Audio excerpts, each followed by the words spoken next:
आखिरी बार सिलीगुड़ी अदालत में लाया जा रहा है। यहाँ पर आज उसके फैसला होने वाला है। क्या मामला होगा?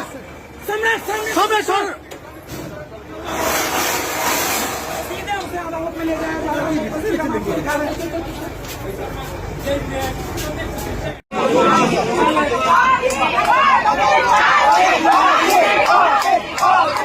আপনারা জানেন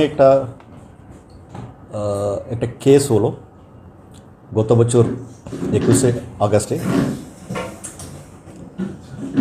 একটা মেয়ে স্কুল গেছিল, তারপরে ফেরেনি। তারপর ওনার বাবা একটা কমপ্লেন করলো, ও মেয়ের ওনার একটা মৃত দেহ পেয়ে গেছিল। তারপর পুলিশ সঙ্গে সঙ্গে এটা কেস করলো। কেস করে যত সিসিটিভি ছিল আশপাশে, ও সিসিটিভিগুলো অ্যানালাইজ করে আমরা সেই দিন রাতে পুলিশ জাকির পার্সনকে অ্যারেস্ট করেছি। তারপরে স্টিপুলেটেড টাইমের মধ্যে আমরা চার্জশিট দিলাম। চার্জশিট দেওয়ার পরে আমরা স্পেশাল পিপি, আমাদের পিপি স্যার আছে, অ্যাপয়েন্ট হলোটা। আমরা প্রত্যেক দিন এই কেসকে আমরা টিম বানালাম।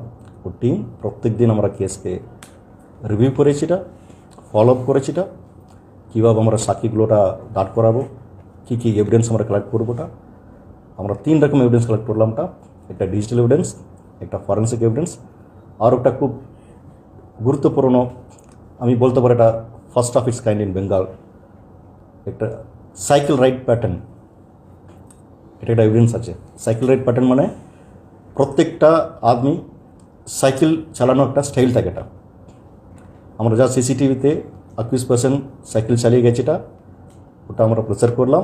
তারপরে অ্যাকিউজ পার্সনকে আমরা সাইকেল চালিয়ে একটা ভিডিও করলাম, এফএসএলও পাঠালাম, এটাকে ম্যাচ হলো। আর আজকে এই কেস সেন্টেন্স হলো। 2 দিন আগে তো কনভিকশন হলো, আপনার জানিটা। আজকে সেন্টেন্স হলো, এটা capital punishment, hand till death. আমরা সবাই স্যাটিসফ্যাকশন ফিল করলাম এই কেসে আমরা ইনভেস্টিগেশন করতে গেলে। এটা অ্যান্ড আমার পুলিশ সবসময় লেগে আছে, আমরা পাবলিকের সঙ্গে আছে, এটা পাবলিকের সাথে আছে। Thank you.